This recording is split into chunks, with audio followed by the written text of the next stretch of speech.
Hi guys, it's Tanya Williams here from Digital Conversations, and I am here with Mark Townsend, who is CEO of the RSPCA Queensland, which is a cause that is very close to my heart because all of my little fur babies, my beautiful dogs, have all come from the RSPCA after I have fostered them through the guys here who do an amazing job. So Mark has been the voice against animal cruelty for over 16 years. And in that time, he's no doubt seen a lot of changes when it comes to marketing and the fundraising challenges for the RSPCA over that time. So what I'm going to talk to Mark today is a bit about how digital has impacted the RSPCA's visibility and what role he sees this as playing in this new digital and information era that we now live in.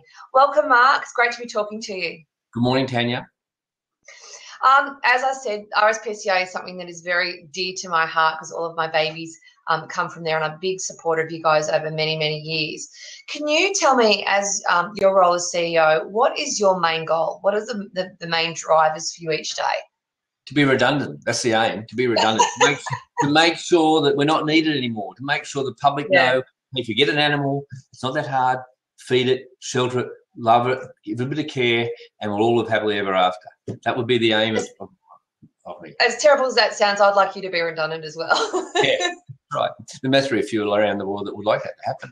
But no, really, that's what we want to try and do, and make sure the public just realise that, hey, you take on a responsibility for 10, 12, 16, 18 years and make sure that they realise it can't cost $1,500, $2,000 a year to look after.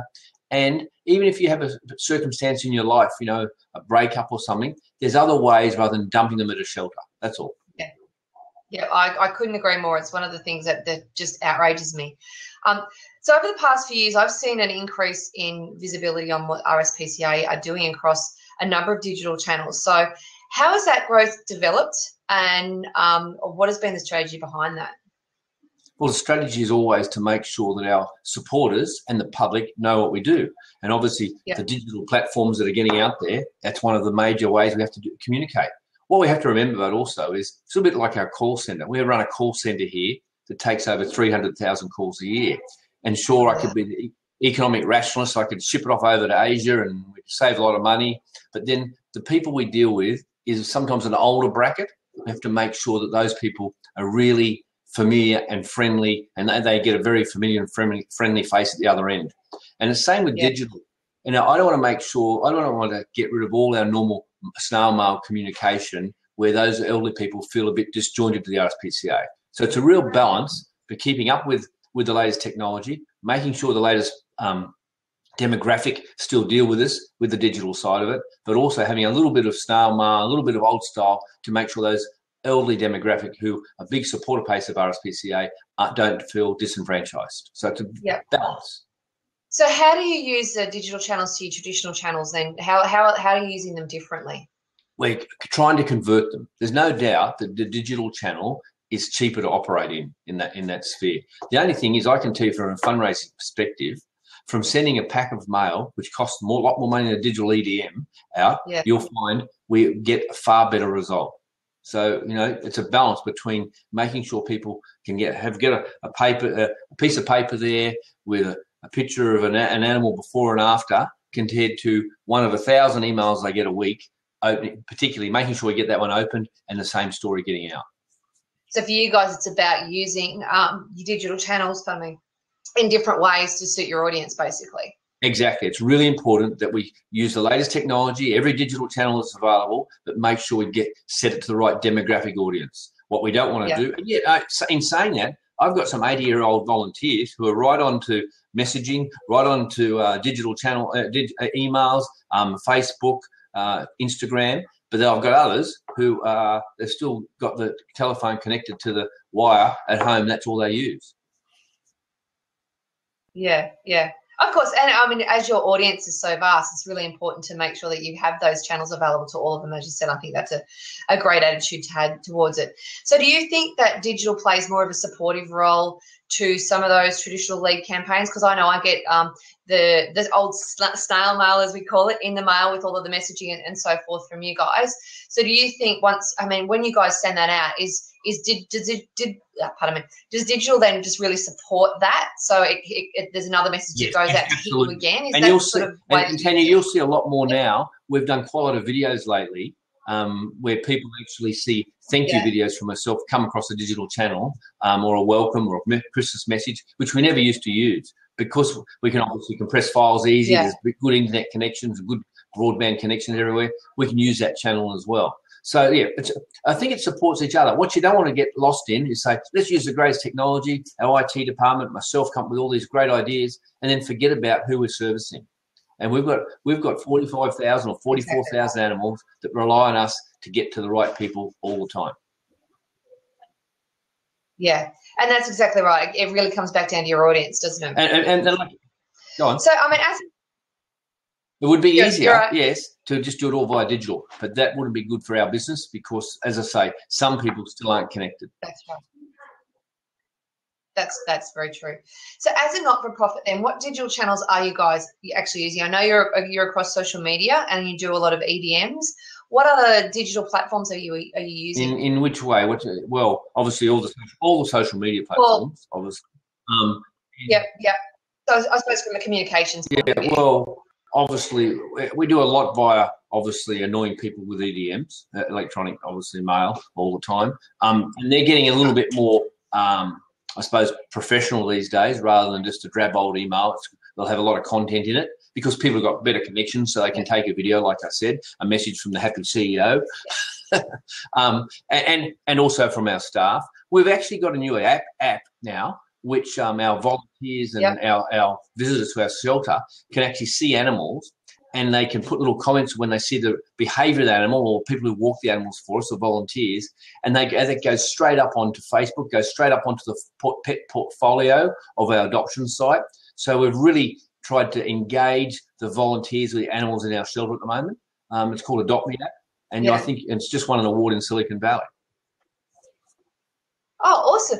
I mean, that's a great way to engage an audience from an emotional level as well, because I think the advantage that you guys have, given that it's all about animals, is there's so much emotion involved in it, and a lot of businesses and brands don't have that. They've got to try and find that connection, whereas you guys have that connection immediately because it's all about animals, and people love, animal lovers like myself immediately connect with that. Yeah, and that's right, and that's why I said sometimes you need that piece of paper with that before and after photo in front of you, so you can unwrap the envelope, get it out of your letterbox, look at it, and say, "Oh, I'm going to help the RSPCA help that animal." So we've got to get the same feel from the digital screen on their mobile phone on the train when they're actually open the EDM from us, and get the same feel and make sure they really get connected with that animal the same. That's the hardest point. That's where it's up to us to make sure we get the content right, and our people. It goes back to digital might be the platform, but it's up to the way our people write the story and actually produce the content. As you said, I mean, that story piece is so important because, again, getting that emotional connection through that story and how they're telling that, whether that's through, a video or it's an EDM or whatever, is vital to that engagement, because that's the thing that someone's going to go, yep, awesome, that's going to make me open my wallet and help you guys. So, yeah, really. I should say we use, obviously, we do phone outbound calls based on leads that we might have for people. We have obviously snail mail, we have electronic emails go out, we use Facebook, Instagram, wherever we can as well. The Facebook, we try and have an engaging site. We have a happy site that people can feel engaged and want to comment on. We've got well over 100,000 likes on that site, obviously, following. So, and Twitter, I actually don't have a Twitter account myself that I use a lot because I'm afraid, I think people expect instant response. And if you don't give an instant response, what's he disengaged today? He's not, but I could be in a meeting all day. Yeah. So therefore, we have more of a corporate Twitter account. That's much of the only thing we're a bit different to some of the other people who use Twitter a lot. Yeah, okay. So out of those channels, which ones do you find to be the most effective for you? I get great comments about our Facebook page.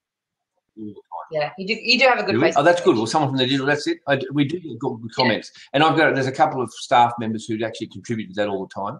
We've also got a new staff member on board. I don't think we've been reaching as well as we could, the 17 to 31, 32-year-old demographic. And our communications manager is Michael Beattie and myself. Often you see us on the different media outlets. Well, a couple of old, mostly crusty guys on there, and I don't want that image of RSPCA. We're bright. We're a new organisation. I may look a bit grey, but we're bright, and we actually want to be out there. And you'll see there's a new person who's joined our team, Amber, and you'll find her a lot brighter than Mark and Mike.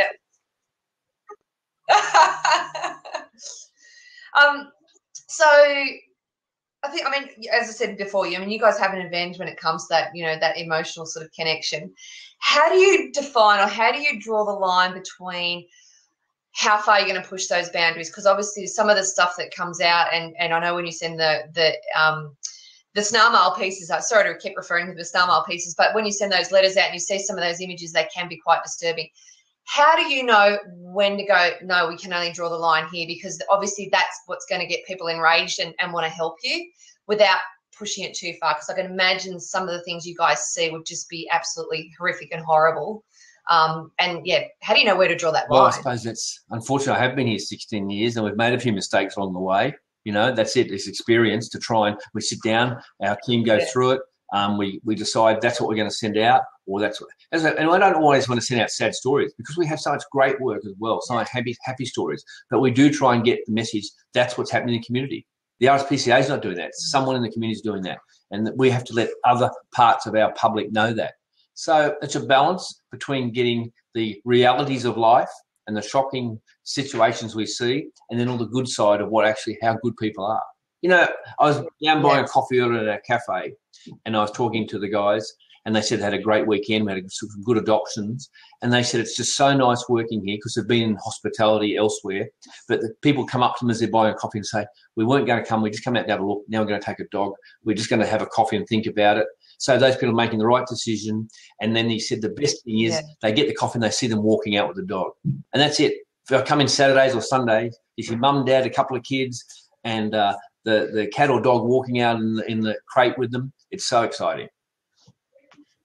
Oh, look, and I've been there, so I know that feeling as well, to say that, I've made a contribution and I've saved a life here, and they've become part of our family, and my dogs are absolutely spoiled rotten. Good. So they have a very good life. They have a very good life. I know over the years, I'd be the first to get rid of our household rather than dog or cat. Don't worry, I'm way down the line. That's funny. My husband says the same thing. Another animal comes and just go down the line, another one. Yeah. But I think that's and I love the way that you guys communicate that message out to your audience, as well as about the fact that an animal is, it's forever. It's not just something you buy at Christmas time and stick on a Christmas tree. It's a big commitment, and it takes time and thought, and making sure you've got the right pet for your household and your lifestyle and so forth. And I think you guys do a really good job of communicating those stories out to the market. Obviously, that's really part of, I suppose, building that digital community that you guys have, because obviously people who are passionate about what you do, I think really think of themselves as part of your community. Is that how you guys look at your supporters, is really part of a digital community, or part of your community as such? We're part of the community. That's it. We're not the RSPCA out here on the side. We're part of the community. That's why if you've been to our Waco facility, we're trying to make that community of interest. We don't want people just to come here to get animals. We've got a nice cafe, and they build in a community of interest. So when they actually come out, they can enjoy some time with their friends here. And then next time they want an animal, I'll go to the RSPCA. It's familiar to them. It's the same thing. Yeah. I've got friends actually who've got busy lifestyles, and they say, oh, yeah, Mark, we love a cat. We don't have time. We don't have time for a dog. I said, that's great. That's the people we like. The ones who actually made a decision because at this time, their lifestyle doesn't permit them to have an animal, So it's important. If people think about it, make that decision first. We will be redundant. Yeah, that's exactly right. So, I mean, you mentioned a few of the people that you have on your team. How big is your team in that digital space now? I know you had a couple of new people on board. Yep. In terms of managing all of your digital channels. How many people do you have working for you doing that? Well, we've got 4 people in that department. Okay, so someone looks after the content on all our web page and everything. We've got basically the manager of that section. We've got just a marketing person who does a lot of the graphics as well, and we've got someone in who spends a lot of time on Facebook. See, that's the thing. I don't think people realise, that Facebook, as we know, is a great tool and very positive, but occasionally it can go crazy, and people believe if it's on the internet, it's correct. Sometimes I see so much rubbish on people put on there, and it does frustrate me because I'm thinking, normally if they just would ring up and ask for the facts, we can give it to them, because it only takes someone to have a little rant with wrong information or something from 1975 that happened in 1975 or whatever, and people, that thing happened yesterday, and then there's pages and all that work to actually correct it. So it's Yeah. just a bigger And problem. I mean, that's the very nature of social media, though, isn't it? It's such a reactive channel. So you can immediately pop something up there before you even probably take too much time to think about it. And that's, I suppose, the negative side of it. And is something that has to be managed carefully. And I imagine you guys would have social media policies and so forth internally as to how you manage all that sort of stuff anyway. So we do. And look, I've got other friends in this same charity or not-for-profit business. They don't have half the hassles. I think it's the animal people. I think sometimes the animal people don't get on with people, so they don't have no trouble having a go at them. I think that's what causes the problem sometimes. Yeah, because people are very passionate. So, yeah, that's true, and that's a good thing. So as a lobbying tool or a fundraising tool, how do you find your social media channels? Are they quite effective for you? And do you use them as a lobbying tool as well? To a degree. Look, I've got to say, when it comes to lobbying and changing the world, you might say when it comes to laws, I try to work very closely. We're apolitical. We work with all sides of politics. I try and work with the politicians who make the change. You know, people think, I can get a lot of petitions up and that. You know what? Politicians see politicians all the time. They get a little bit worried because they think, that might affect the votes. But really, most of the time, they know someone just signed at a shopping centre, signed on the internet. It doesn't mean a lot to them, to actual voters. What I like to do is get the message face-to-face and use some old style, I suppose, direct lobbying with politicians and change it that way. But we do back it up then with social media so I can take a piece of paper or some stats to the politician and say, hey, there is 100,000 people that want this puppy farm rule changed. Okay, they stand up. But certainly I much prefer, again, face-to-face where possible, and then use backup to follow it back up that argument. It's really important. Which makes perfect. Go on. So it's really important not to be overtaken by the digital world. I know you're immersed in it. I try and take advantage of it. I try and use it as a tool, but I try not to also make sure we forget about all the other mediums as well. Look, I totally agree with you. I mean, one of my specialties is what I call tradigital, and that's about combining traditional and digital together. And I think they both have their place.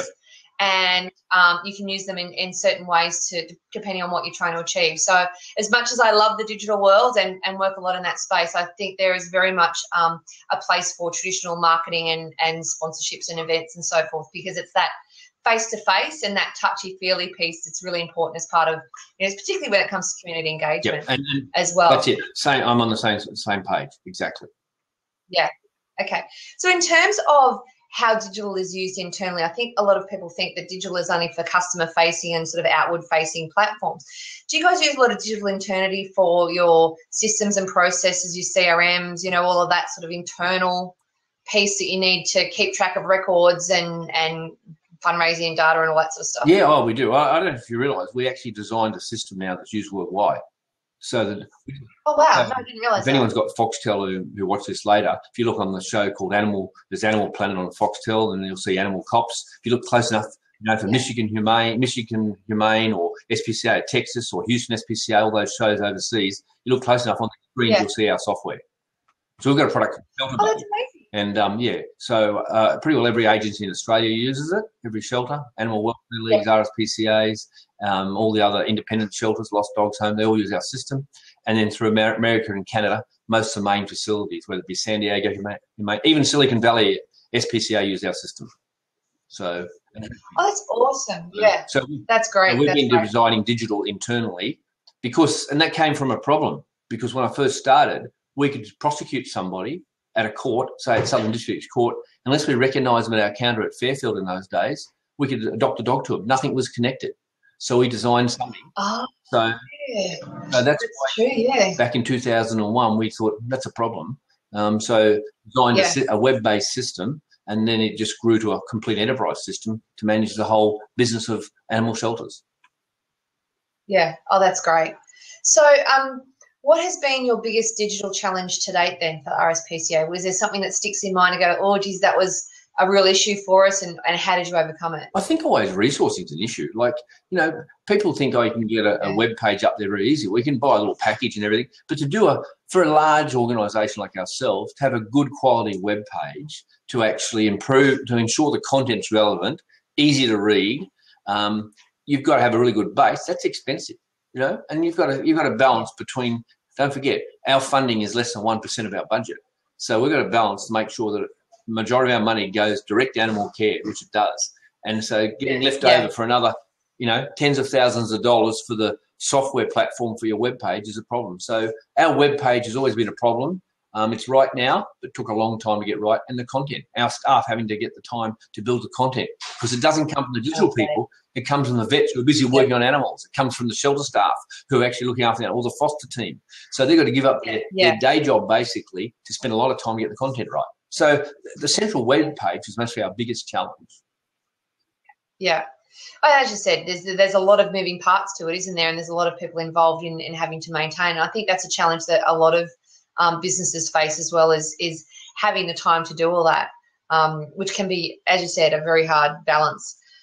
So what do you think is the biggest, one of the biggest innovations for you guys, I suppose, in digital moving into the next 12 months? Is there some new tools that you're looking at implementing? Is there some new platform that you're going, this is awesome, we want to start to use this in the RSPCA? Like, looking forward into 2016, is there anything particular that jumps out at you? Well, when it comes to digital, we have just put an Avaya digital latest video conferencing system in.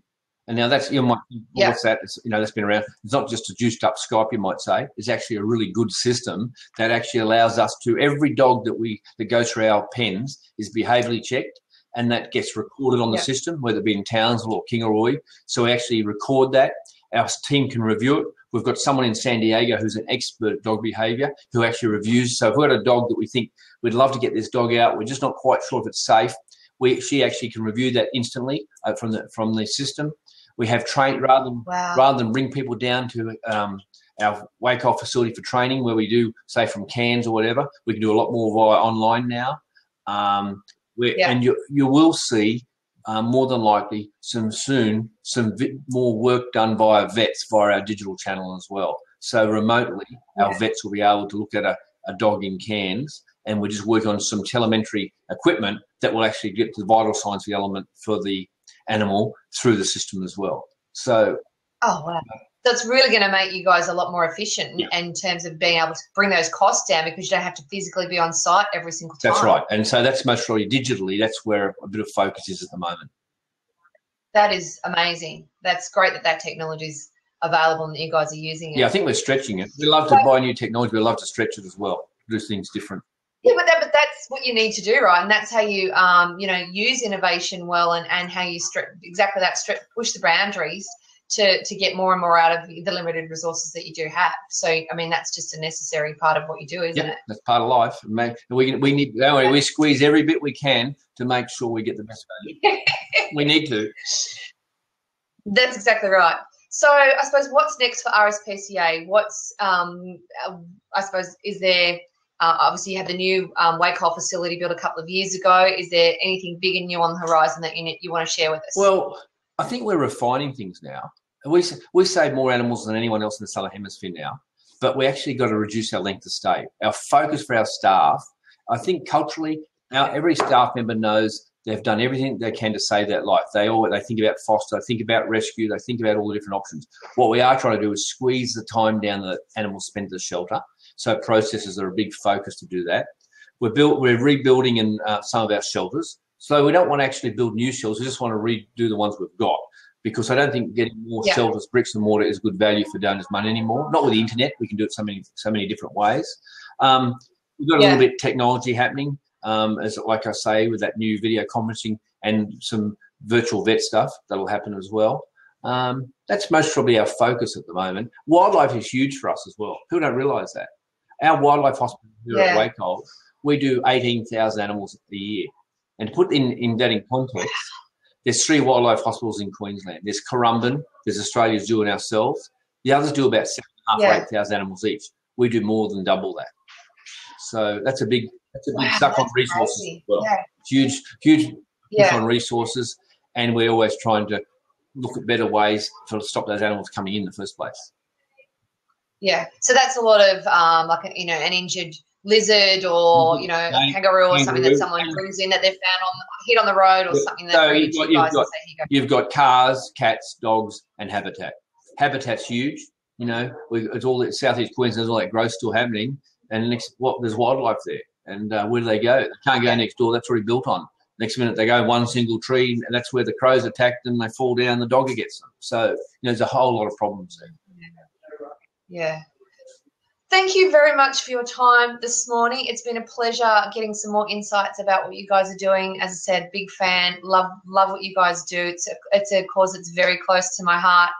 Keep up the good work, Mark. I know you're very passionate about what you do there at the RSPCA, as are all of your team, who are everyone I've ever had to deal with at the RSPCA has been amazing, all of the staff there, and I think a lot of that comes from the top down. So it's a credit to you, it's a credit to your team. So thank you very much for being part of the conversation, and I'll most certainly send you a link once we've got all this up and live, and keep you posted on it. But really appreciate your time, because I know how busy you are. Thanks, Tanya, and thanks for being one of our customers. We've got lots of animals still to adopt, so come and visit me. Yeah. See you later. Yes. Thank you. I can't get adopt anymore. My husband will disown me. Right. Yeah, we've got lots of people like that. Thank you. But I certainly encourage all of my friends and family, if they need something, I go and talk to the guys at RSPCA. They'll have something for you. So I need to put an ad in. We actually also have 4,000 volunteers across the state help us do our job every day. So, that's amazing. Anyone who's thinking about if they can't quite help with an animal, maybe they can put a little bit of volunteering time in. And it might be digital work, might be anything. It might be a whole lot of. That's true. We should talk more about that. Definitely. Okay. Thank you. But be happy to help out with some stuff there for you guys. Thank you. See you later. Have an awesome day, Mark, and we'll talk to you soon. See you. Cheers. Bye.